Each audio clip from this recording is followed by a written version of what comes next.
আসসালামু আলাইকুম everyone. I hope তোমরা সবাই ভালো আছো। আল্লাহর রহমতে আমিও ভালোই আছি।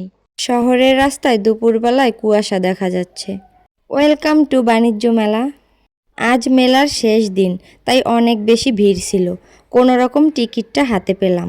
এইবার আমি র্যাম্প শো করতে করতে বাণিজ্য মেলার ভিতরে চলে গেলাম।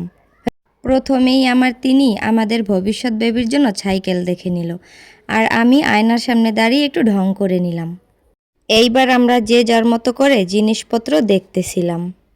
এরপর চলে গেলাম একটা ফার্নিচারের শপে। এই শপটার ফার্নিচারগুলো অনেক বেশি সুন্দর ছিল। আমি তো মেলায় এসে একদম বাচ্চাদের মতো ঢং করতেছিলাম। যাই হোক, এইখানের এই জিনিসটা কিন্তু খুবই কাজের ছিল। এই জুত্তিগুলা দেখে আমার চোখ আটকে গেছে, আমি না নিয়ে কিছুতেই যাব না। গলা শুকিয়ে গেছে, তাই একটু জুস খেয়ে নিলাম। আর কি কি করলাম নেক্সট ভিডিওতে দেখিয়ে দেব। আল্লাহ হাফেজ।